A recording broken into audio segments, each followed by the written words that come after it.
قلوبنا حبيب الله أبي القاسم مصطفى محمد. اللهم صل على محمد وآل محمد وعلى أهل بيته الطيبين الطاهرين المعصومين، لا سيما بقية الله العظم، ولعنة الله على أعدائهم ومنكري فضائلهم ومصائبهم أجمعين من الآن إلى يوم الدين. أما بعد، فقد قال الله الحكيم في كتابه الكريم: بسم الله الرحمن الرحيم. لقد خلقنا الإنسان في أحسن تقويم. صلوات پڑھیں محمد. اللهم صل على محمد وآل محمد. عزیزان محترم، میں ایک طالب علم ہوں، کوئی ضرورت نہیں تھی اس طرح سے تعارف کی، آپ لوگ کھڑے ہوتے ہیں، یہ واقعی زحمت ہے.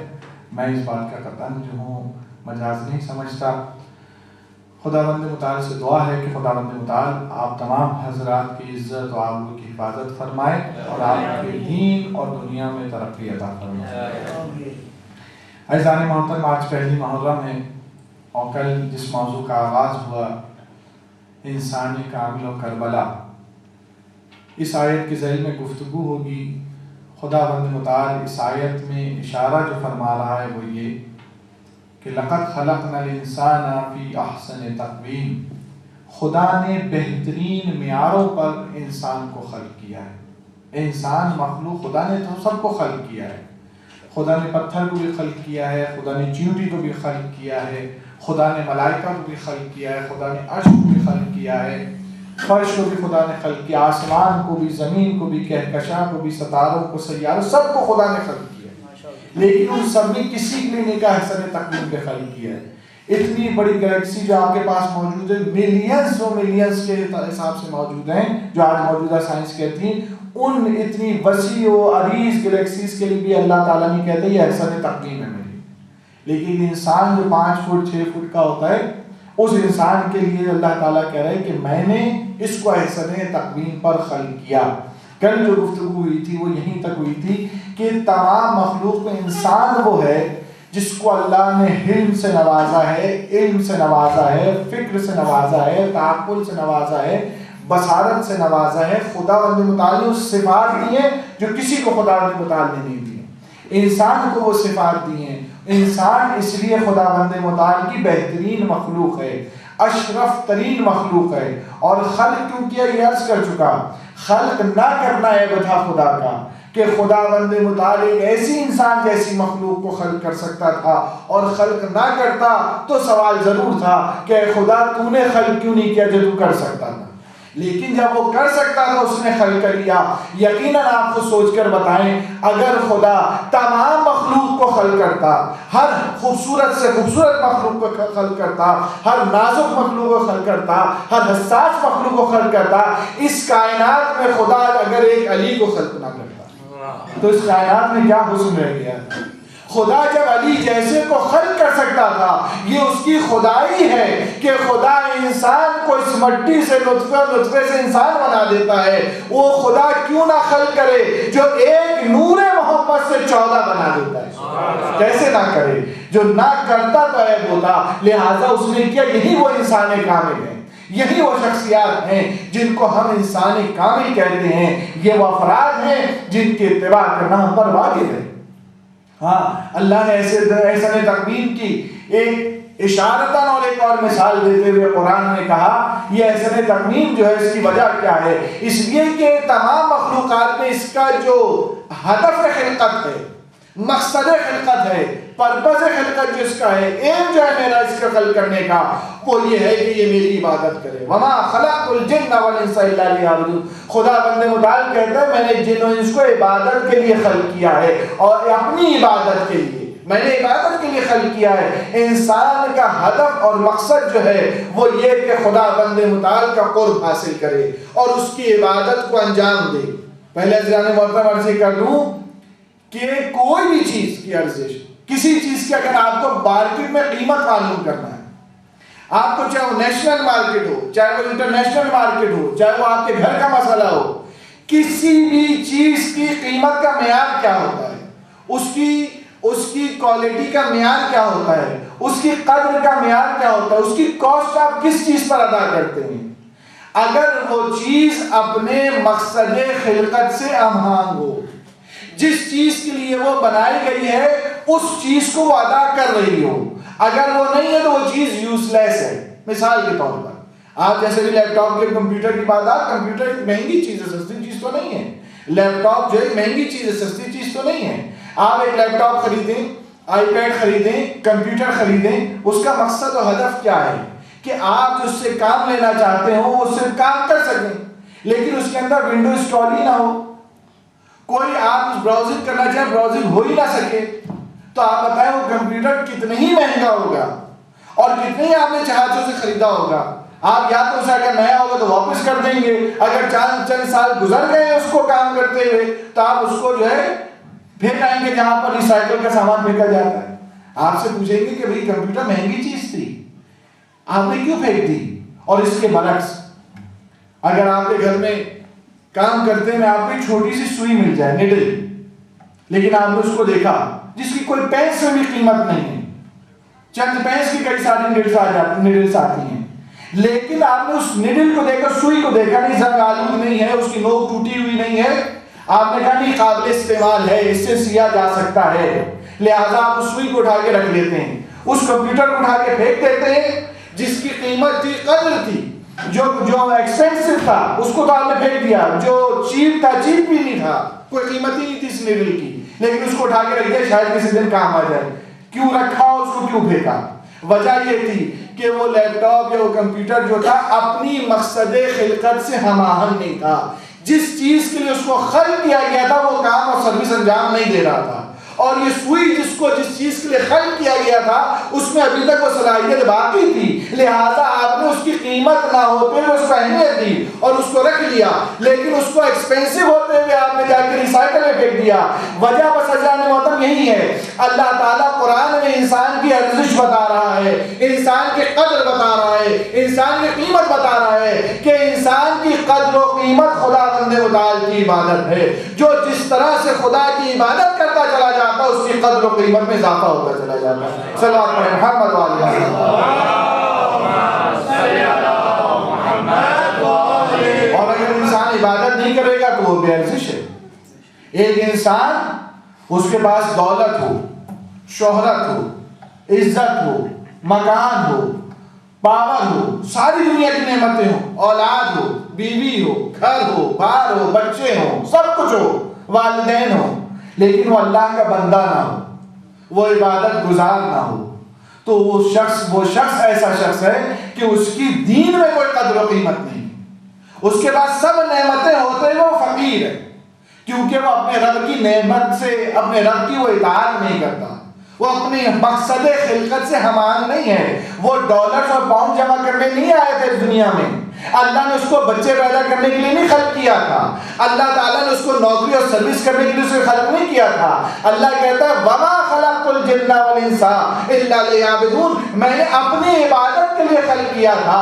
عزیزان محترم، یہاں پہ آپ سوال کر سکتے ہیں کہ مولانا اس کے معنی یہ ہے کہ ہم ہر وقت تسبیح کرتے رہیں، ہم ہر وقت روزے کی حالت میں رہیں، ہم ہر وقت نماز پڑھتے رہیں؟ نہیں عزیزان محترم، عبادت کے معنی قطع نہیں ہے، یہ ایک فارم آف عبادت ہے، نماز ایک طریقہ عبادت ہے، روزہ ایک طریقہ عبادت ہے، زکوٰۃ ایک طریقہ عبادت ہے، اصل عبادت قربت الہی ہے، تقرب الہی ہے، ہر وہ کام جو اللہ کے لیے کیا جائے اسے عبادت کہتے ہیں، چاہے اگر آپ اٹھ کر کسی ایک شخص کو ایک گلاس پانی پلاتے صرف خدا کے قرب کو حاصل کرنے کے لیے تو وہ عبادت کہلائے گی، آپ 100 رکعت نماز پڑھ لیں لیکن اللہ کے لیے نہ ہو، لوگوں کے لیے وہ عبادت نہیں کہلائے گی۔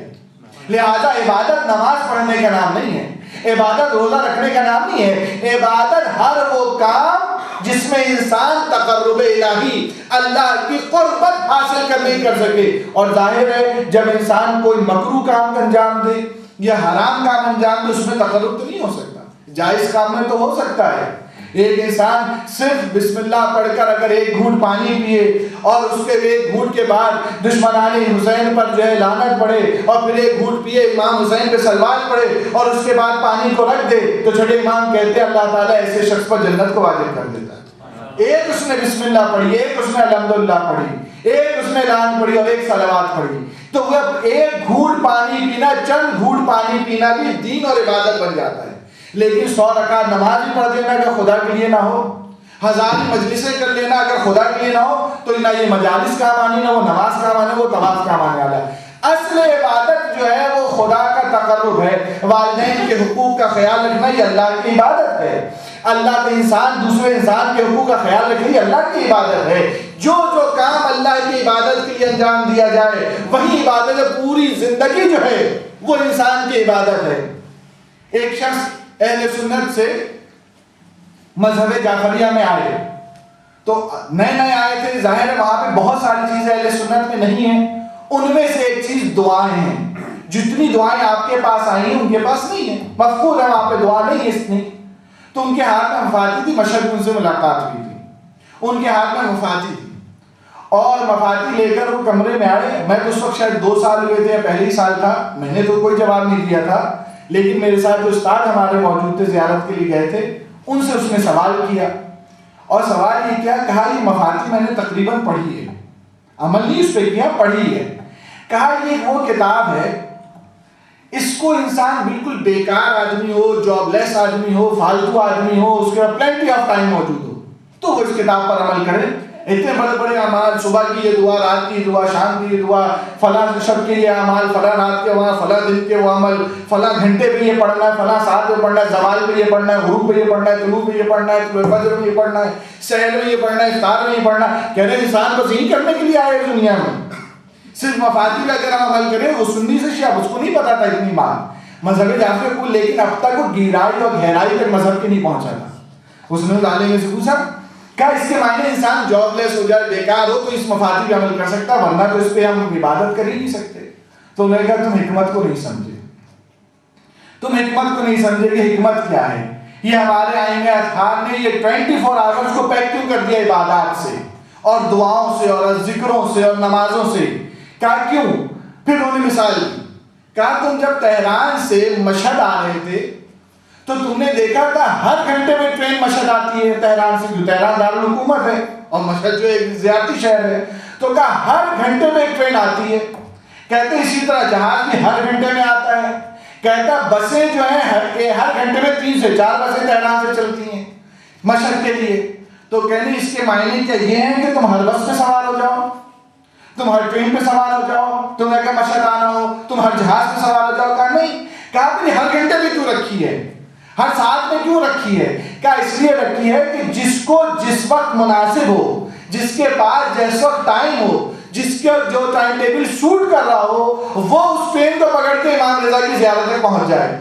اللہ تعالیٰ کے لیے بھی اسی طرح انہوں نے کہا کہ ائمہ نے 24 آورز عبادت کے اس لیے بیان کیے ہیں۔ کوئی رات کی نوکری کرتا ہے، کوئی دن کی نوکری کرتا ہے، کسی کے پاس دن کے پاس ٹائم ہے تو شام کو نہیں ہے، کسی کے پاس شام کو ٹائم ہے تو صبح ٹائم نہیں ہے۔ کہا تمام اوقات میں عبادات اور اذکار بتا دیا کہ جب تمہیں ٹائم مل جائے خدا سے رابطہ کر لو۔ یہ بھی وقت خدا سے رابطے کا، وہ بھی وقت خدا سے رابطے کا۔ صلی اللہ علیہ محمد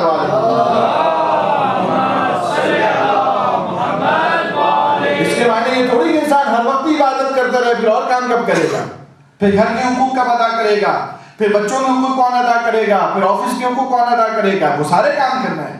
لیکن اگر فرض کریں عبادت کا ٹائم خدا بندے مطالعہ صرف رات کو ہی رکھتا تو وہ بیچارے جو کہ نائٹ شفٹ کرتے ہیں وہ تو محروم عبادت رہ جاتے ہیں۔ اگر خدا کہتا ہے میں تو صرف رات ہی کی عبادت کو قبول کرتا ہوں تو پھر وہ افراد کس طرح سے عبادت کو انجام کو تو کام کرنا ہوتا ہے۔ اگر خدا کہتا نہیں میں تو دن ہی کی عبادت کرتا ہوں تو دن میں کام کرنے والے پریشان ہو جاتے ہیں، جن کا وقت نہیں ہوتا وہ بڑی مشکل سے 2 رکعت 4 رکعت کا وقت نکال لیتے ہیں نماز پڑھنے کا، لیکن تفصیلی عبادت دعا پڑھنے کا ٹائم نہیں ہوتا۔ لہٰذا اللہ تعالیٰ کی تمام یہ گھنٹے خدا کے، تمام یہ ساعتیں خدا کی، اللہ کی عبادت کرنے کے لیے خدا بندے واقعی یہی انسان کا امتیاز ہے، یہی انسان کو جو ہے عروج پہ لے کے جاتی ہے۔ ہاں یہاں پر یہ قطعاً نہیں ہے تصور کرنا چاہیے کہ انسان عبادت کرے خدا بندے متعال کی۔ اللہ کہتا ہے میں نے خلق کیا انسان کو، وما خلقت الجن والانس الا لیعبدون، ہم نے عبادت کے لیے ان کو خلق کیا۔ کہ اس کے معنی یہ نہیں ہے کہ ہماری عبادت سے خدا کو کوئی جو ہے فائدہ ہونے والا ہے۔ خدا بندے متعلق ہم سے کیا فائدہ ہونے والا ہے؟ ایک سوال ہوتا ہی ہے۔ اور کہتے ہیں کہ بھی ہمیں خدا نے خلق کیوں کیا اپنی عبادت کے لیے؟ کیوں خلق کیا؟ تو اللہ نے جواب دے دیا تھا کہ اللہ کہ لقد خلقنا الانسان، تو اس خلقت کا جواب دے دیا تھا کیوں خلق نہ کرتا ہے بتا۔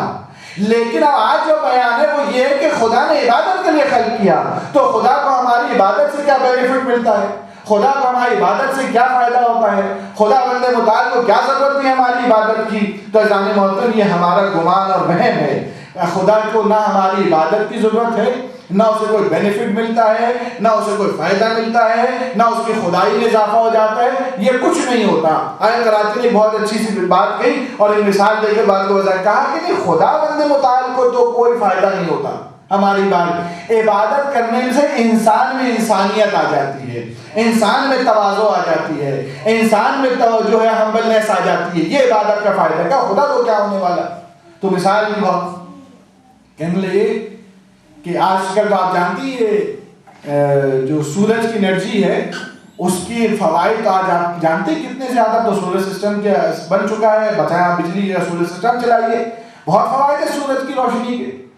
انہوں نے کہا کہ فرض کیجئے کہ اگر دنیا کا ہر انسان اس بات کو طے کر لے کہ ہمیں سورج کی توانائی سے، سورج کی کرنوں سے، اس کی شعاؤں سے، اس کے نور سے، اس کی لائٹ سے، سن لائٹ سے ہمیں کوئی فائدہ نہیں حاصل کرنا، ہم اس کے ساتھ اپنے گھروں پہ کالے پردے ڈال دیں، کھڑکیوں پہ کالے پردے ڈال دیں، باہر نکلنا چھوڑ دیں کہ ہم سورج کے سامنے نہیں جائیں گے، تو وہ فرماتے ہیں کیا کوئی انسان اگر سورج کے سامنے نہیں جائے گا تو سورج کی رونق میں کمی آ جائے گی؟ کیا اس کی عظمت میں کمی آ جائے گی؟ کیا اس کی شوکت میں کمی آ جائے گی؟ کیا اس کے نور میں کمی آ جائے گی؟ اور اگر سارے انسان باہر نکل جائیں اور نکلنے کے بعد سورج کے سامنے کھڑے ہو جائیں تو کیا سورج کی انرجی میں کوئی اضافہ ہو جائے گا یا کوئی کمی ہو جائے گی؟ اس کے نورانیت میں کوئی اضافہ ہو جائے گا کیا کوئی کمی ہو جائے گی؟ کیا اس کی عظمت میں کوئی اضافہ ہو جائے گا یا کوئی کمی؟ سب کے سب میں کہے کیا اس کی عظمتوں میں اضافے کا سبب بن جائے گا، اس میں نورانیت میں اضافے کا سبب بن جائے گا، اس کی انرجی میں اضافے کا سبب بن جائے گا؟ تو کہا کچھ نہیں ہوتا، یہ ہماری مرضی ہے، ہم سورج کے سامنے جائیں گے تو ہم انرجی کو حاصل کریں گے، سورج پہ کوئی فرق پڑنے والا نہیں ہے، اور ہم اگر رہیں گے تو ہم انرجی سے محروم رہیں گے، سورج پہ کوئی فرق پڑنے والا نہیں ہے۔ کہا یہ پوری کائنات میں ایک ذرے کی حیثیت رکھتا ہے، سورج خدا کی مخلوق میں ایک ذرے ایک پارٹیکل کی حیثیت رکھتا ہے، خدا کا بنایا ہوا ایک پارٹیکل اتنا غنی ہے تمام انسانوں سے کہ انسان اس کی طرف رخ کر لے تو اس پہ اثر نہیں پڑتا، منہ پھیر لے تو اثر نہیں پڑتا، تو اس کا بنانے والا خدا کتنا عظیم ہوگا۔ چاہے تمام انسانیت، مولا کائنات یہ کہتے ہیں اے خدا اگر سب مل کر تجھے سجدہ کرے تیری عظمت میں اضافہ نہیں ہوتا، اور اگر سب مل کر تیرے ساتھ شرک کرے تیری عظمت میں کمی نہیں آ جاتی۔ صلوات پڑھیے محمد و آل محمد۔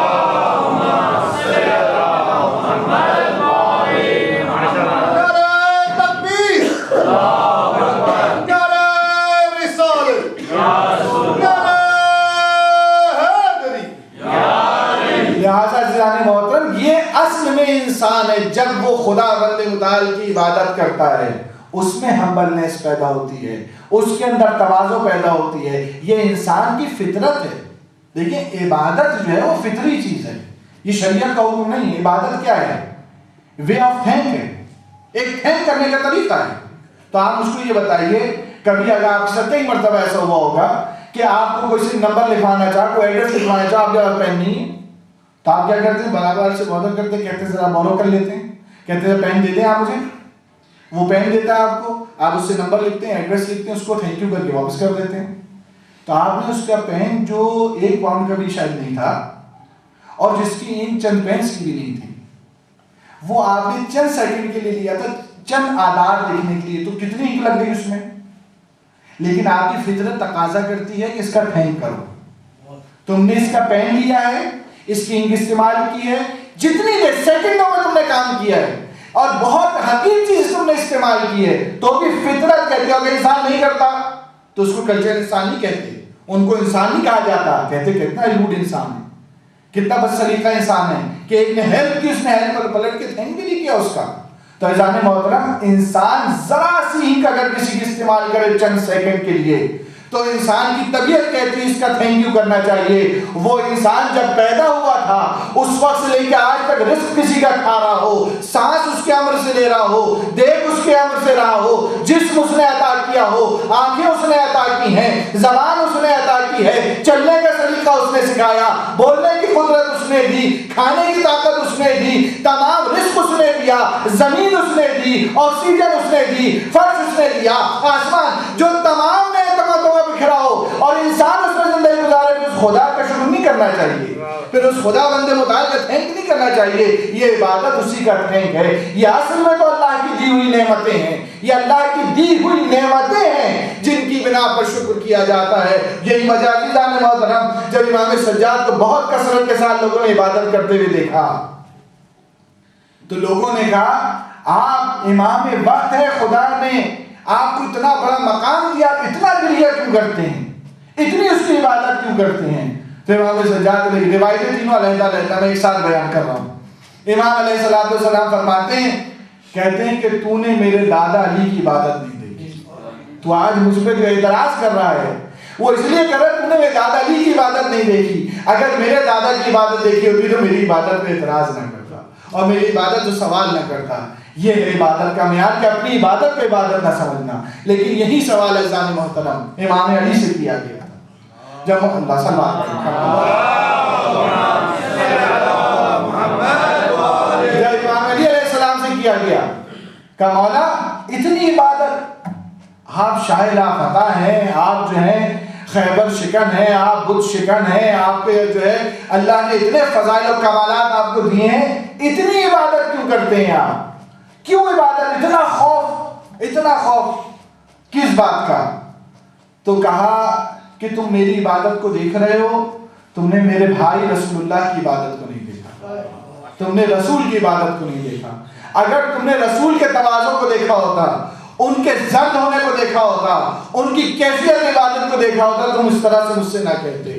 ایسا نہیں ہوتا، میں نے بتایا روایتیں الگ الگ ہیں، یہ تینوں ساتھ بیان کر رہا ہوں ایک نتیجہ دینے کے لیے۔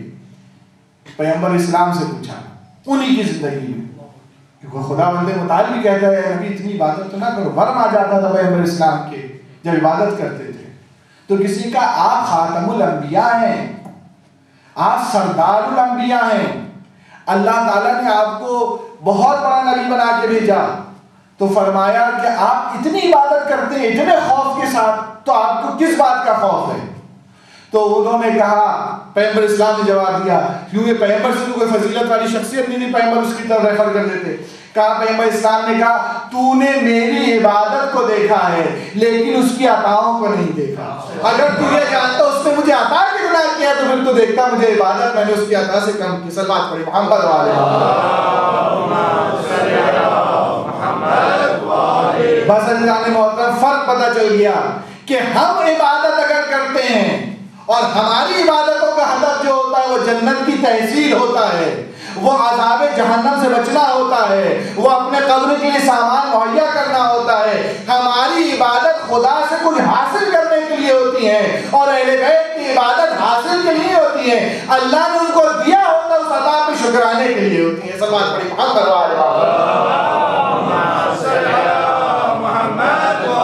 وہ کسی تحصیل کے لیے عبادت نہیں کرتے، نہ وہ جنت کی لالچ میں، نہ وہ جہنم کے خوف سے، جہنم نہ ان کے قریب آنی نہ جنت ان سے بچ کے جانی ہے، وہ کرتے اس لیے کہ اللہ نے ان کو سردار جنت بنایا ہے، اللہ نے ان کو جنت کا شافی بنایا ہے، شفاعت کرنے والا ان کو بنایا ہے، ساقی کوثر بنایا ہے، جنت کو زینت دی ہے ان کے اسماء کے ذریعے، لہٰذا خدا نے ان کو نوازا ہی اسی انداز سے عبادت خدا بند متعلق کرتے ہیں۔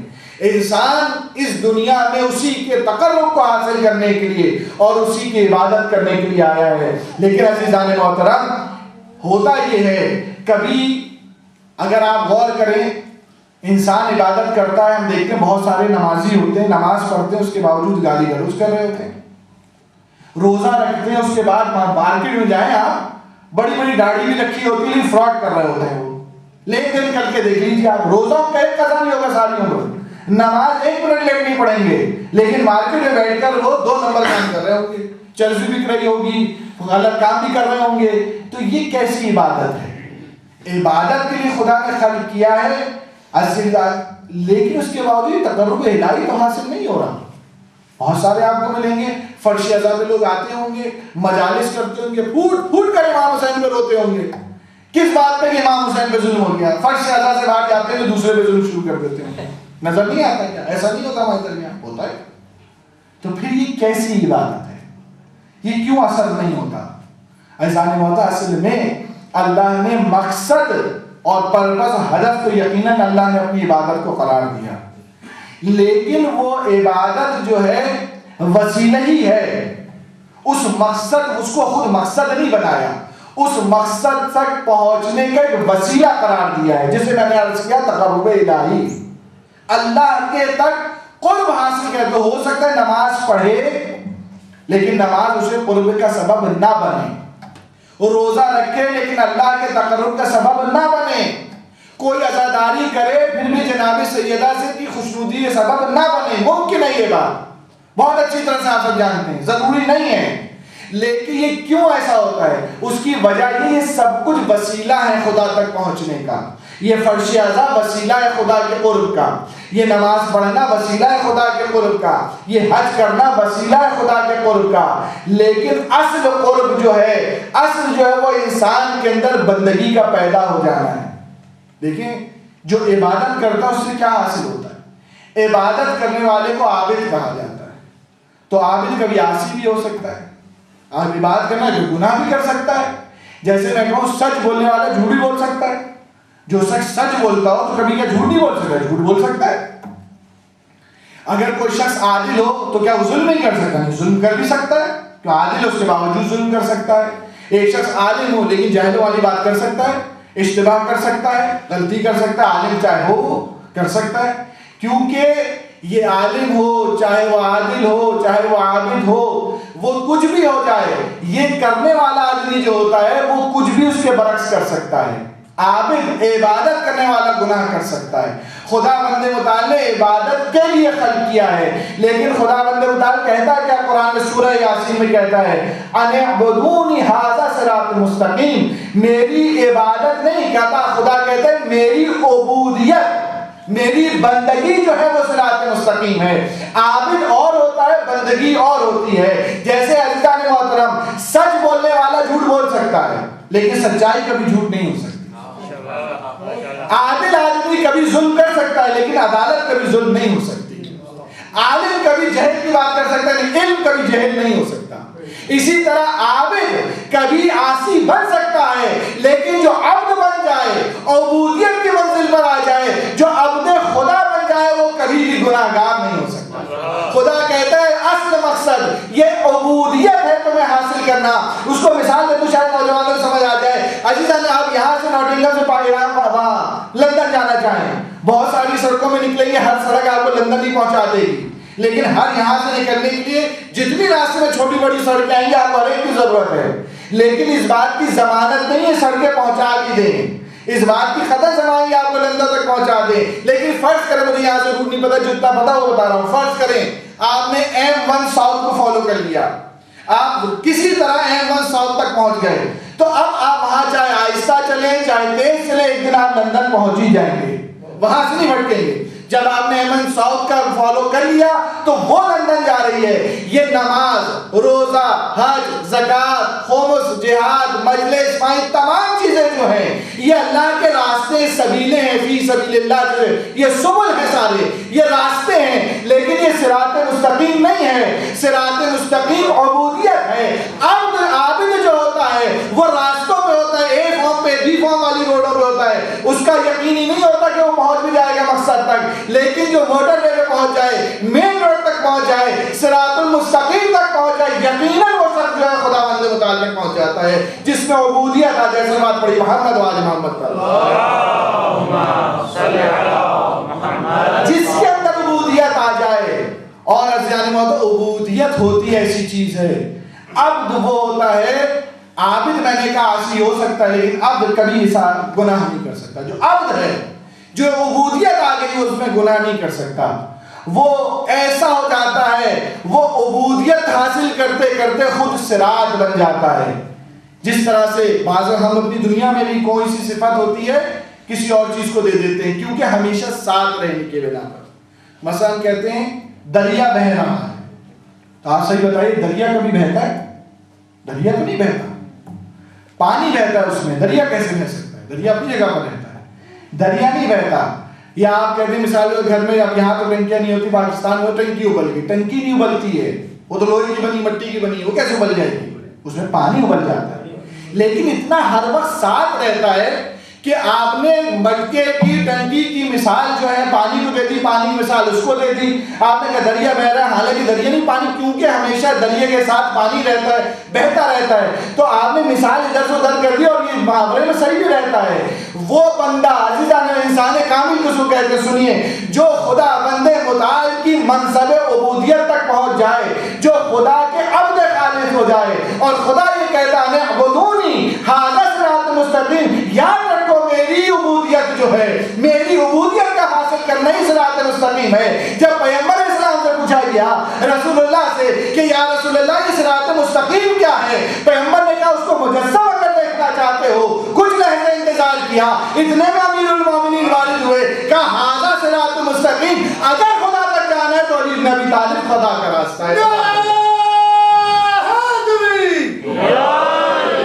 اس لیے کہ علی عبد محض الہی ہے، عبودیت میں ڈوبا ہوا کوئی ذات ہے، غوطہ پھٹن کوئی ذات ہے تو وہ علی بن ابی طالب کی ذات ہے، جس کا جینا اور مرنا خدا کے لیے ہے، جس کا ہنسنا اور بولنا خدا کے لیے ہے، جس کی پوری زندگی خدا کے لیے ہے، عبودیت ہے۔ لہذا اللہ کہتا ہے عبودیت بھی صراط مستقیم ہے، اور اللہ رسول خدا یہ کہتے ہیں کہ اگر تمہیں دنیا میں صراط مستقیم کو مجسم دیکھنا ہے، اور اگر صراط مستقیم کو یعنی عبودیت کو اگر تم مجسم دیکھنا چاہتے ہو تو وہ علی کی ذات میں دیکھ لو، یعنی علی وہ راستہ ہے جو علی تک نہیں پہنچ سکا وہ قیامت میں کامیاب ہونے والا نہیں ہے۔ ہاں جو علی تک پہنچا گیا اپنے آپ کو، جو علی سے متمسک ہو گیا، علی وہ صراط ہے جو خدا سے ملا دیتا ہے، علی وہ وجود ہے جو خدا سے ملا دیتا ہے۔ اصل بات پڑھیے محمد والی محمد،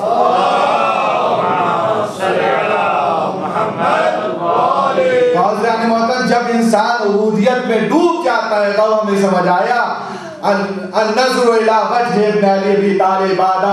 کیوں پیغمبر اسلام کہتے ہیں نظر کرنا علی کے چہرے کی طرف عبادت ہے، الذکر علی ابن ابی طالب عبادہ، ذکر علی بھی عبادت ہے، حب علی عبادہ۔ علی وہ معبود، وہ عبودیت کا پیٹر ہے، اللہ کے راستے کا وہ مظہر ہے، وہ مظہر العجائب ہے کہ اب اس کی طرف نظر کرنا بھی عبادت ہے، اس کا ذکر کرنا بھی عبادت ہے، دل میں اس کی محبت رکھنا بھی عبادت ہے۔ عبادت خدا کی ہوتی ہے، غیر خدا کی نہیں ہوتی۔ یہ رسول بتانا چاہتے ہیں یہ ایسا بندہ خدا ہے، دیکھو کہ تم خدا کی طرف، دیکھو کہ تم علی کی طرف، لیکن عبادت اس کی شمار ہوگی، محبت دل میں علی کی ہوگی، عبادت خدا کی شمار ہوگی، زبان پہ ذکر علی کرو گے تسبیح خدا کی شمار ہوگی۔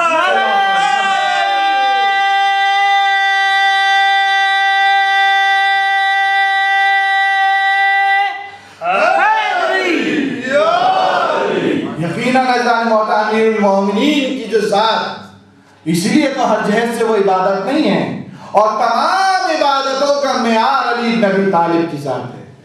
اگر دنیا میں انسان تمام عبادتوں کا انجام دے متمسک بولایت علی بن ابی طالب نہ ہو، اگر مولا کائنات کی ولایت سے متمسک نہیں ہے، اس کی کوئی عبادت قابل قبول نہیں ہے، کوئی عبادت اس کی نہیں مل سکتی، کوئی اس کو فائدہ نہیں پہنچا سکتی، کیونکہ وہ جو مرکز عبودیت ہے، وہ جو صراط، جس کے لیے خدا کے اہدنا الصراط المستقیم، اے خدا میں ثابت قدم رکھ صراط مستقیم پر، وہ صراط سے اگر کوئی غافل ہو جائے، اسی وجود سے اگر کوئی غافل ہو جائے جو خدا تک پہنچانے کا ذریعہ ہے، جو خدا تک لے جانے کا وسیلہ ہے، تو انسان بغیر امام کے تو نماز جماعت بھی نہیں ہوتی ہے۔ اسلام محترم انسان کے اعمال کہاں قبول؟ صلوات پڑھی محمد والے محمد،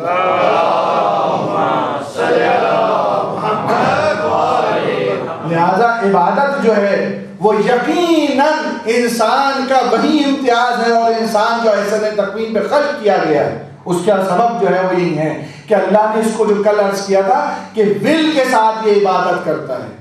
پیغمبر اسلام جب معراج پر گئے تو ایک فرشتہ تھا جو ایک لوح کا مطالعہ کر رہا تھا، اور مطالعہ کر پھر آپ رسول آگے بڑھے تو ایک فرشتہ تھا جو تسبیح کر رہا تھا، وہ تسبیح پہ تسبیح کرا جا رہا تھا۔ ایک فرشتہ تھا جو نماز پڑھ رہا تھا اور نماز پہ نماز پڑھا جا رہا تھا۔ تو پیغمبر اسلام نے کہا یہ کون؟ جو نماز پڑھنے والا فرشتہ تھا اس کے پاس رکے پیغمبر اسلام، لیکن وہ نماز میں مشغول تھا۔ پیغمبر اسلام کی سواری آگے بڑھی، جناب جبرائیل نے روکا اور اس ملک کو مخاطب کیا اور مخاطب کر کے کہا کہ تمہیں نہیں پتا کہ رسول کی سواری یہاں سے گزری تھی؟ تو کہا میں متوجہ نہیں تھا، میں خدا کی عبادت میں مشغول تھا، مجھے نہیں پتا تھا خدا کے رسول کی سواری آئی ہے۔ جب آیا تو بہت خوش ہوا رسول اللہ کو دیکھ کر، کہا رسول اللہ میں نے آپ کا ذکر ضرور سنا تھا، زیارت آج کی ہے آپ کی میں نے۔ تو رسول اللہ نے کہا اچھا تم یہ بتاؤ تم کر کیا رہے تھے؟ تو اس نے کہا کہ میں خدا کی عبادت کر رہا تھا۔ کہا کتنے سال سے؟ کہا یہ تو مجھ کو نہیں پتا کہ اللہ نے کب مجھ سے خلق کیا اور کب سے میں عبادت کر رہا ہوں، لیکن ہاں یہ بتائے کہ میں جب قیام کرتا ہوں تو 50,000 سال قیام کرتا ہوں جب قیام کرتا ہوں، اور جب میں رکوع میں جاتا ہوں تو 50,000 سال 50,000 سال آپ جانتے ہیں وہاں کے، یہاں کے نہیں 50,000 سال، یہاں کے تو 50,000 سال وہاں کا ایک دن بنتا ہے، لہذا وہاں کے 50,000 سال کہہ رہا ہے کہ 50,000 سال میں رکوع کرتا ہوں، 50,000 سال میں سجود میں ہوتا ہوں، 50,000 سال میں قیام کی حالت میں ہوتا ہوں، 50 سال میں قعود کی یعنی بیٹھا تشہد کی حالت میں ہوتا ہوں۔ تو رسول اللہ نے کہا یہ تو تم بہت بڑی عظیم عبادت انجام دیتے ہو۔ کہا یا رسول اللہ میں اپنی اس عبادت کا اجر، یعنی کہ اگر آپ سمجھیں ایک رکعت، اس کی ایک رکعت اگر 50,000 سال سے رکوع ہے، 50,000 سال سجدے ہیں، 50,000 ایئرز جو ہے اس کا قیام ہے، 50,000 ایئرز وہ قعود کیا بیٹھا ہوا ہے، تو آپ بتائیں یہ اللہ تعالیٰ کی اتنی طویل ترین عبادت جو ہے وہ یہ کہتا ہے رسول اللہ آپ کیونکہ معراج پر آئے ہیں، میں یہ چاہتا ہوں کہ میں اس کو آپ کو ہدیہ کر دوں۔ تو پیغمبر اسلام کہتے نہیں اللہ نے مجھے اس سے زیادہ نوازا ہے۔ تو کہا یا رسول اللہ تو پھر میں آپ کی امت کو ہدیہ کر دوں۔ تو کہا نہیں میری امت کو بھی اللہ نے اس سے زیادہ نوازا ہے۔ جب رسول کی بات ہے اس نے سوال نہیں کیا کہ رسول تو سے یقیناً نوازا ہوگا، لیکن جب امت کی بات آئی تو کہا یا رسول اللہ اللہ نے آپ کی امت کو اس سے زیادہ نوازا ہے؟ کہا اس سے زیادہ عبادت سے نوازا ہے۔ کہا وہ کیسے؟ کہا اگر میری امت کے افراد 10 افراد اگر مجھ پر اور میری آل پر مل کر درود پڑھتے خدا اس سے زیادہ انہیں سزا ثواب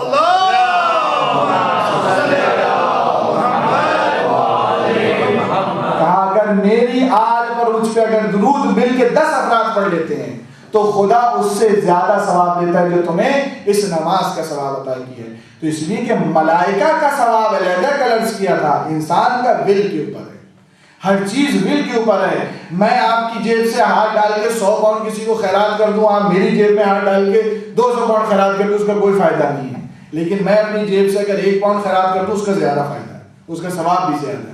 اس لیے جو چیز اپنے ول سے خرچ کی جاتی ہے اس کا اجر و ثواب زیادہ ہوتا ہے۔ ملائکہ تو مجبوری ہے عبادت کے لیے، نہ عبادت کریں تو کیا کریں، لیکن عزیزان محترم انسان مجبور نہیں ہے۔ امام حسین علیہ السلام نے کربلا میں جو ہمیں درس دیا ہے وہ درس عبادت بھی ہم کو دیا اور کہا کہ دیکھو کس طرح سے آپ کربلا کے ہر فرد کو دیکھ لیجئے کہ اونٹ کے کوہان پر بھی نماز شب قضا نہیں ہو رہی، تو پھر سوچیں یہ مومن کس طرح بستر پہ نماز قضا کر لیتا ہے، پھر جناب زینب پہ گریا بھی کرتا ہے، کس طرح سے یہ ممکن ہے؟ جب وہ سنتا ہے کہ سید سجاد بیمار بھی تھے، ہتھکڑی اور لنگر میں بھی تھے، بیڑیاں بھی تھی، خاردہ طور بھی تھا، لیکن سید سجاد پیدل چلنے کے باوجود ایک نماز قضا نہیں ہو رہی، تو اس مومن کی آفس ٹائم پہ نماز کیسے قضا ہو جاتی ہے؟ پھر اس کو کیسے ٹائم نہیں ملتا؟ یہ کربلا کا تو درس نہیں ہے، یہ کربلا والوں کا تو وتیرہ نہیں ہے، یہ کربلا سے تو ہم نے درس نہیں لیا، یہ تو ہماری درسگاہ جو ہے اگر وہ کربلا ہے تو کربلا والوں کی سیرت پہ عمل کرنا مقصد ہے۔ کربلا والوں نے اتنے مسائل اور آلام اور مشکلات اٹھائی تھی، اس کی وجہ کیا تھی؟ اس لیے تاکہ امت کے لیے نمونہ عمل بن سکے، جہاں پر عبادتوں کا یہ معیار ہو کہ دیکھیے جب انسان بھوکا ہوتا ہے پیاسا ہوتا ہے تو اس وقت انسان کو یہ ہوتا ہے کہ مرنا ہی ہے، شہید ہونا تو جلدی ہو جائے، لیکن اگر انسان کہے کہ نہیں مجھے ایک رات کی اور مہلت دے دو تاکہ میں اپنے خدا کی عبادت کر لوں، تاکہ میں خدا کے قرآن کی تلاوت کر لوں، تو پھر وہ حسین جو شب عاشور ایک بڑھا اس لیے رہا ہے کہ میں کچھ خدا کی عبادت کر لوں، تلاوت کر لوں، اور مومن اپنی زندگی میں دیکھے اس دن میں 24 آورز میں ایک مرتبہ قرآن کی تلاوت نہیں کرتا ہے، پھر حسین کا ماتم بھی کرتا ہے۔ کس چیز کا ماتم کر رہا ہے؟ حسین کا ماتم ہے، ہر چیز کے درجات ہیں، ہر چیز کے لیول، ہر چیز، یہ نہیں میں کہہ رہا کہ اس ماتم کا کوئی فائدہ نہیں، یقیناً یہ بھی شفاعت کا سبب ہے، حسین کا نام لینے ہی شفاعت کا سبب ہے، لیکن عزیزان محترم یہ درس کربلا نہیں ہے، یہ مقصد کربلا نہیں ہے، یہ ہدف کربلا نہیں ہے۔ انسان واجبات کو کیسے ترک کر رہا ہے، واجبات کیسے چھوڑے جا رہے ہیں، جو انسان اللہ کے اور اس کے اہل اللہ کے رسول اور رسول کے اہل بیت کا وفادار ہے، وہ عبادت سے پھر کیسے غافل ہے، وہ عبادت کو کیسے بھول جاتا ہے۔ اہل بیت نے کب جناب سیدہ کی سیرت دیکھیے، مسائل میں اب سنتے ہیں رہتے ہیں، لیکن کبھی اس کو غور و فکر سے سنیں۔ انسان سانس جب پسلی ٹوٹی ہوئی ہو، ایک ایک سانس لینا بار ہو جاتا ہے، ایک ایک سانس ٹوٹی پسلی پہ۔ جناب سیدہ نے 90 دن گزار دیے، ایک عبادت قضا نہیں ہوئی، ایک نماز قضا نہیں ہوئی، ایک عبادت میں فرق نہیں آ رہا، اتنی مسائل کے باوجود۔ مولا کائنات امام حسین، تمام تر کو دیکھ لیجیے، یہ تمام ہمارے لیے مشعل رہا ہے۔ امام حسین علیہ السلام نے کربلا میں اتر کر ایک بہت بڑا پیغام دیا، بہت بڑا پیغام دیا۔ امام حسین کہتے ہیں کہ دیکھو کربلا میں اتر کے کربلا کو امام علیہ السلام نے خریدا، اور خریدنے کے بعد پھر ان کو اپنی اصل کو ہبا کر دیا، کہ آج میں تمہیں، ورنہ آج تک کربلا کی پراپرٹی کو بیچنا اور خریدنا حرام ہو جاتا، لیکن وہ ہبا کر دیا تھا پیغمبر اس مولا امام حسین نے، تاکہ اس کا خریدنا اور بیچنا جائز رہے وہاں پہ، ورنہ کچھ جو جاتا آج کرایہ لیتا وہ کرایہ لینے ہی حرام ہو جاتا، مگر وہ سروسز چارج لیتا، لیکن حسین نے اس کو ہبا کر دیا تھا، کہا میں نے تم کو بخش دیا۔ امام حسین علیہ السلام کسی ایسی زمین پر جو دوسرے کا مال ہو اس پہ اپنا حرم بھی نہیں بنانا چاہتے، تو پھر ہم اپنے بھائی کا حق کیسے غصب کر لیتے ہیں، ہم اپنے کولیگز کا حق کیسے مان لیتے ہیں، ہم کسی سے اگر قرض لیتے تو واپس کیوں نہیں کرتے۔ امام حسین علیہ السلام کے عزادار ہیں، جب امام حسین علیہ السلام کے عزادار ہیں تو کربلا کیا ہے؟ انسان کامل کی تجلی گاہ کا نام ہی تو کربلا ہے۔ کربلا عروج انسانیت کا نام ہے، کربلا عروج شرافت کا نام ہے، کربلا عروج دیانت کا نام ہے، کربلا عروج شجاعت کا نام ہے، کربلا ہر کرم کا نام ہے، کربلا ہر فضیلت کا نام ہے۔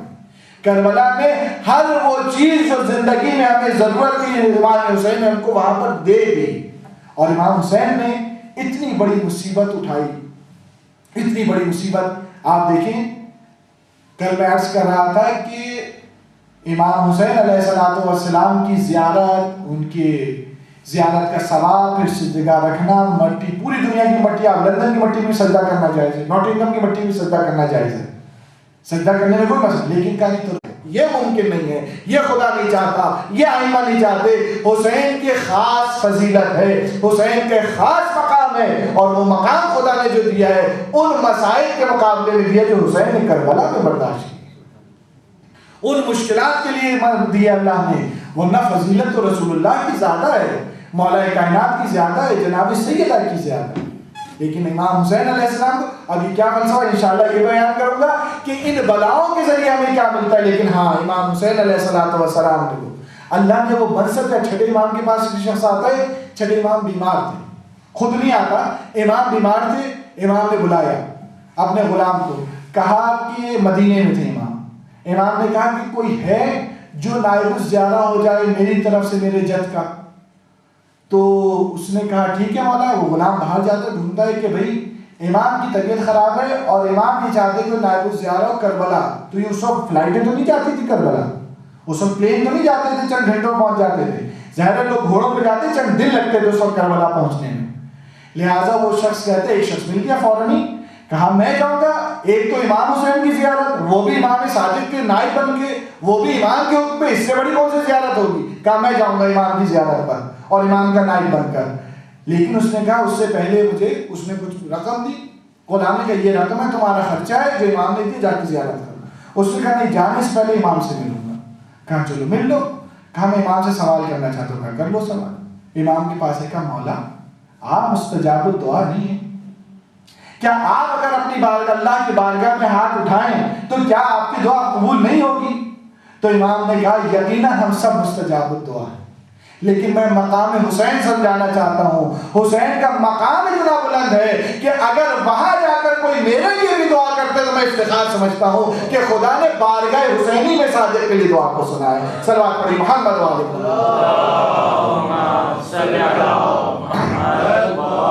تو امام حسین علیہ السلام کا پیغام اور ان کا معیار بہت بلند ہے۔ اس حسین علیہ السلام کے لیے آج پہلی محرم میں جانے ہوتا، اس امام علیہ السلام پر سے بیعت کو طلب کیا جا رہا ہے۔ اس امام سے، اتنے بافضیلت امام سے، اتنے باکرامت امام سے، یزید جیسا پلید شخص، حاکم مدینہ حکم دیتا ہے جاؤ حسین سے بیعت طلب کرو اور حسین کو لے کر آؤ۔ امام حسین تک جب بات پہنچتی ہے، امام حسین کہتے ہیں اچھا دارالامارہ میں۔ جناب زینب کہتی ہیں کہ بھیا اگر دارالامارہ جانا ہے تو صبح کے وقت چلے جائیے گا، اس رات کے وقت میں جانا ہے۔ کہا مجھے اس وقت بلائے، میں اس وقت جانا چاہتا ہوں۔ لہٰذا دارالامارہ پہنچے امام علیہ السلام۔ جو دارالامارہ پہنچے، بنی ہاشم کے جوان امام کے ساتھ تھے۔ امام نے کہا دیکھو تم لوگوں کو نہیں بلایا ہے، مجھے بلایا ہے، تم سے کوئی مطلب نہیں ہے، لہٰذا تم جو ہو باہر کھڑے ہو، ہاں میری اگر آواز بلند ہو جائے تو تم ضرور اندر آ جانا، میری طرف سے اجازت ہے۔ امام اندر چلے گئے۔ امام کو بتایا کہ حاکم شام مر چکا ہے اور اس کے بیٹے نے اب منصب خلافت سنبھالا ہے اور آپ سے ہم بیعت طلب کرنا چاہتے ہیں۔ تو امام علیہ السلام نے کہا اس رات کی تاریکی میں تم مجھ سے بیعت کیوں لینا چاہتے ہو؟ تم اگر دل کی روشنی مجھ سے بیعت مانگو میں اس کی بیعت نہیں کروں گا، وہ لائق نہیں کہ اس کی بیعت کی جائے۔ اور اگر تمہیں بیعت طلب کرنے کا شوق ہے تو کبھی دل کی روشنی مجھ سے بیعت طلب کرنا، چھپ کے کیا بیعت کو طلب کرنا۔ امام یہ کہہ کر پلٹ گئے۔ وہاں ایک ملعون بیٹھا تھا، اس نے والی مدینہ سے کہا دیکھو حسین کا یا تو سر تن سے جدا کر دو یا بیعت ابھی لے لو، صبح حسین تمہارے ہاتھ آنے والے نہیں۔ بس یہ سننا تھا۔ ایک مرتبہ حسین علیہ السلام خود پلٹے، کہا تم مجھے موت سے ڈرا رہے ہو، تم مجھے موت سے ڈرا رہے ہو، میں موت سے فرار کروں گا؟ جس کی جرأت ہے جو بیعت مجھ سے لینا چاہتا ہے۔ بس امام کی آواز کا بلند ہونا تھا عزیزان محترم کہ ایک مرتبہ بنی ہاشم کا شیر جو باہر کھڑا تھا وہ فوراً اپنے جوانوں کے ساتھ دارالامارہ کے اندر آ گیا اور حسین کو اپنے حلقے میں لے لیا اور تڑپ کے عباس کہتا ہے کون شخص ہے کس میں اتنی جرأت ہوئی ہے کہ میرے بھائی کی آواز بلند ہو گئی ہے۔ ایک مرتبہ میں کہوں گا ابوالفضل عباس یہ مدینہ ہے تو آپ سے آواز بلند ہونا نہیں دیکھا جا رہا، اپنے آپ کو سنبھال لیجئے، آپ کا آواز بلند ہونا کل حسین کو ان کے مصائب آپ کو دیکھنا پڑیں گے، کل ایک ایک مظلومیت کی حسین کو دیکھنا پڑے گی، کل تڑپتا ہوا حسین اپنی آنکھوں سے آپ دیکھیں گے، کبھی علی اصغر کے خون میں، کبھی علی اکبر کے خون میں۔ آج ایک مرتبہ کہا بھائی عباس یہ کربلا نہیں ہے، یہ میدان جنگ نہیں ہے، اپنی تلواروں کو رکھ لو، یہاں تلواروں کی ضرورت نہیں۔ عزیزو امام حسین گھر سے باہر نکل جاتے ہیں اور باہر نکلنے کے بعد جب اپنے گھر بیت شرف میں داخل ہونا چاہتے ہیں تو جناب فضہ کھڑی تھی دروازے پر، کہتی ہیں حسین آپ کہاں چلے گئے تھے؟ جب سے آپ دارالامارہ گئے ہیں 70 مرتبہ زینب بیت شرف کی طرف پر آ چکی ہے، اللہ میرے بھائی کی حفاظت کرے، کہ زینب کو سنبھالے۔ ایک مرتبہ کہا زینب کا اندر حجرے میں جاتے جناب زینب کے پاس، کہتی بہن زینب اتنا اضطراب کیا ہے؟ کہا آقا اتنی رات کو بلایا کیوں تھا؟ بس امام نے کوئی جواب نہیں دیا اور ایک جواب یہ دیا، کہا زینب اب مدینہ رہنے کے لائق نہیں رہا، زینب اب حسین اب یہ مدینہ چھوڑ دے گا، اب اس مدینے میں حسین کو پناہ حاصل نہیں ہے، اب مجھے مدینہ چھوڑنا پڑے گا۔ ایک مرتبہ مدینہ چھوڑنے کی آواز آئی، جو امام حسین سے صدا بلند ہوئی، بیویاں تڑپ گئی۔ جناب زینب کہتی ہیں کہ بھیا کیا آپ یہ مدینہ چھوڑیں گے تو اپنے ساتھ مجھ کو لے کر جائیں گے؟ کہا نہیں بہن میں تمہیں نہیں لے جا سکتا، میں تمہارا اختیار اب تمہارے شوہر کے پاس ہے، جبکہ یہ امام وقت ہے، ولی وقت ہے، اور ولی وقت امام وقت سب اختیار ہوتا ہے، لیکن ظاہر شریعت کا جو حکم تھا اس پہ امام نے کہا نہیں تمہارے شوہر کا اختیار ہے، جاؤ شوہر سے اجازت لو۔ ایک مرتبہ زینب اٹھتی ہیں، سر پر چادر لیتی ہیں اور اپنے گھر تشریف لے کے جاتی ہیں۔ جناب عبداللہ سو رہے ہوتے ہیں یا وہ لیٹے ہوئے ہوتے ہیں، روایت مختلف الفاظ ہیں۔ عزیز و زینب بیٹھی کھڑی ہو جاتی ہیں، پیروں کے پاس گریہ کرنا شروع کرتی ہیں، رونا شروع کرتی ہیں۔ زینب کے چند آنسو عبداللہ کے قدموں میں گرتے ہیں۔ عبداللہ اپنی آنکھیں کھول کر کہتے ہیں اور پیروں کو سمیٹ کر کہتے ہیں علی زادی، اے زہرا زادی، میرے پیروں کے پاس کیا کر رہی ہو؟ اے بی بی، یہ تیرا مقام نہیں ہے۔ جناب زینب نے کہا عبداللہ میں نے آج تک آپ سے کچھ نہیں مانگا، عبداللہ آج کچھ مانگنے آئی ہوں، بس مجھے ادھر ہی کھڑا رہنے دو۔ عبداللہ نے کہا بی بی آپ صاحب اجازت ہے، آپ علی مرتضیٰ کی بیٹی ہے، آپ فاطمہ کی، کہا نہیں بھی حکم شریعت ہے، مجھے حکم شریعت کے مطابق چاہیے۔ کہا کیا چاہتی ہے؟ کہا میں نے کچھ مانگا تو نہیں؟ کہا نہیں مانگا۔ کہا عبداللہ آپ جانتے ہیں نا میں حسین سے کتنی محبت کرتی کہا میں حسین سے کتنی محبت کرتی ہوں۔ عبداللہ نے کہا بے شک۔ کہا آپ جانتے ہیں نا میں حسین کے بغیر رہ نہیں سکتی۔ کہا بی بی کیا چاہتی ہے وہ بتائیے۔ کہا میرے بھائی نے سامان سفر باندھا ہے، وہ مکہ جانا چاہتا ہے، میں چاہتی ہوں اپنے بھائی کے ساتھ جاؤں، زینب تنہا رہ نہیں سکتی۔ جناب عبداللہ نے فوراً اجازت دی۔ کہا بی بی آپ کے بھائی جا رہے ہیں، آپ جانے آپ کے بھائی میں اجازت دیتا ہوں۔ جناب بی بی بڑی خوش ہوئی، گھر آتی ہیں، سامان سفر باندھا جاتا ہے، قافلہ تیار ہوتا ہے۔ 26 رجب المرجب کو طلب بیت کی گئی ہے اور 28 رجب کو امام نے مدینہ ترک کر دیا۔ ایک مرتبہ مدینے میں اعلان شروع ہو گیا کہ حسین جا رہے ہیں، حسین رخصت ہوتے ہیں۔ اب جب رات آئی، 28 رجب کی رات آئی تو حسین گئے اور قبر رسول سے ودا ہونے جاتے ہیں، تعویذ رسول سے لپٹ کر کہتے ہیں اے رسول خدا، اے میرے جد، اب کچھ افراد ہے، اب یہ ملعون ہمیں آپ کے مدینے میں رہنے نہیں دیتے، اب ہمیں اس میں سے جانا ہی پڑے گا۔ اور اتنا گریہ کرتے ہیں کہ مقاتل میں لکھا حسین کو غش آ جاتا ہے۔ عالم غش میں رسول اللہ کو دیکھا، بغیر امامے کے ہیں، سر پر خاک ہے، اور کہتے ہیں حسین اب تم یہاں سے قیام کرو، خدا تمہیں قتیل دیکھنا چاہتا ہے، تمہارے گھر والوں کو سرایا دیکھنا، اسیر دیکھنا چاہتا ہے۔ حسین کھڑے ہوتے ہیں، اپنے بھائی کی قبر پہ جاتے ہیں، بھائی کی قبر سے ودا ہوتے ہیں، پھر ایک گمنام قبر کی طرف جاتے ہیں۔ لوگوں نے دیکھ تو نہ سکے کہ وہ کس قبر کی طرف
کسی کو علی اکبر سوار کرتے، کسی کو ابوالفضل عباس سوار کرتے، کسی کو کوئی اور جوان سوار کرتا، ایک ایک بی بی سوار ہوتی جاتی اور پھر سواریاں آگے بڑھتی رہتی، لیکن وہ بھی حسین بیٹھے تھے کہ اندر ایک مرتبہ گریہ کی آواز بلند ہو گئی، حسین اندر جاتے ہیں اور دیکھتے ہیں کہ کیا ہوا، یہ کس بات پر گریہ ہے؟ کہا صغرا اپنے بھائی اصغر کو نہیں چھوڑتی اور اصغر اپنے بھائی صغرا کو نہیں چھوڑتا۔ حسین نے بڑھ کر علی اصغر کے کان میں کچھ کہا، بڑھ کر علی اصغر اپنے بابا کی گود میں آ گیا۔ رباب نے تڑپ کر پوچھا، مولا کیا کان نے کہا ہے؟ میں نے کہا بیٹا تو ہی تو میری مظلومیت کی سند ہے، تو ہی تو کربلا کی سند ہے، بس یہ سننا تھا۔ ہاں جب یہ کہتا ہے میں نے دیکھا محمل میں جھولا رکھا گیا اور اس میں بھی ایک بیوی کو سوار کیا گیا اور بچہ بھی ان کے ہاتھ میں تھا۔ پھر کہتا ہے عجیب منظر دیکھا کہ ایک مرتبہ حسین اپنی کرسی سے کھڑے ہو گئے، ابوالفضل عباس نے اپنا زانو پیش کیا، علی اکبر نے بازو تھام کس بیوی کو چڑھایا۔ میں نے پوچھا یہ کون بیوی ہے؟ کہا یہ زینب کبریٰ بنت علی ہے، آج اس کی طرح سے سواری میں کہوں گا مولا آج تو تینوں نے مل کر حسین زینب کو سوار کیا۔ ارے جب کل 11 محرم ہوگی ایک ایک شہید ہو چکا ہوگا، یہی بیوی ہوگی، ایک ایک بیوی کو سوار کرے گی، پھر اونٹ کی کہان دیکھے گی، کہے گی عباس علی اکبر آج کوئی نہیں جو زینب کو سوار کرے۔ ہاں زجرکم اللہ، عزیز و جناب زینب کو سوار کیا۔ مدینے سے یہ قافلہ چلنے لگا اور مدینہ ترک ہوا، وہاں مدینے میں کوہرام برپا ہوا کہ آج حسین نے مدینے کو چھوڑ دیا ہے۔ میں کہتا ہوں مولا آج مدینے کو چھوڑا ہے آپ نے، کتنا کوہرام برپا ہے کہ آل رسول اتنے احترام سے، اس لیے کہ آج حسین زندہ ہے۔ لیکن جب یہ کل قافلہ کربلا سے کوفہ جائے گا، نہ ہماری ہوگی، نہ کجاوا ہوگا، نہ محمل ہوگی، نہ ردا ہوگی، زینب ہوگی اور اونٹ کا کوہان ہوگا۔ یہ زینب ہوگی اور اسد مستا ہوگی۔ خدا ہماری اس خلیل توسل کو قبول فرما۔ ماتم حسین